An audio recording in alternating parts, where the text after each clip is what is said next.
ভালোবাসা পেলে বনের পাখিও যে কতটা সহজে পোষ মানে এমন দৃশ্য না দেখলে হয় কেউই বিশ্বাস করবে না।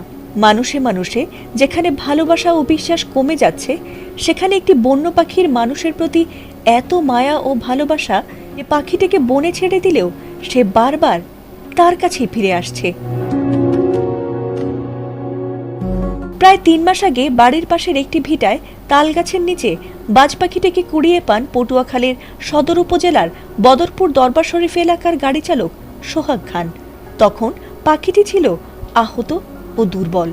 পরে তিনি সেটিকে নিজ হাতে সযত্নে লালন পালন করতে শুরু করেন। ধীরে ধীরে তার যত্নে পাখিটি সুস্থ হয়ে উঠলে একসময় তাকে উন্মুক্ত আকাশে ছেড়ে দেন তিনি।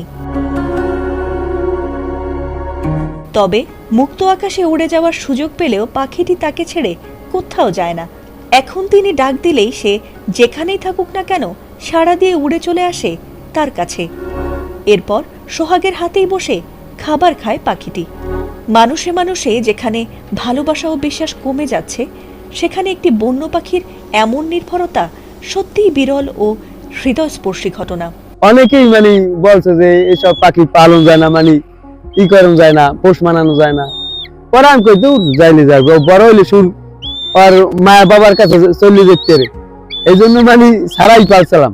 পরে আর কোথাও আর যায় না, এই আর কি। পরে এই জন্য আর ভালো লাগতে আছে। সকালে ও কিন্তু সারাই থাকে, ও আবার বান্ধা থাকে না, সবসময় উন্মুক্তই খোলা থাকে। বাজ পাখি ও সোহাগের বন্ধুত্ব দেখলে যে কেউই অবাক হবেন। পাখি আর মানুষের ভালোবাসা যে কতটা নিঃস্বার্থ হতে পারে তার এক উজ্জ্বল উদাহরণ হয়ে উঠেছে এই ঘটনাটি। শিকারী হিসেবে পরিচিত এই বাজ পাখি আর গাড়ি চালক সোহাগের এমন বন্ধুত্ব দেখে মুগ্ধ হচ্ছেন এলাকাবাসী। পাখিটিকে ঘিরে স্থানীয়দের মধ্যেও তৈরি হয়েছে ব্যাপক কৌতূহল। মানুষ ও বাজ পাখির এই ব্যতিক্রমী সম্পর্ককে এক নজর দেখতে তাই প্রতিদিনই সোহাগের বাড়িতে দূর দূরান্ত থেকে ছুটে আসছেন অসংখ্য মানুষ।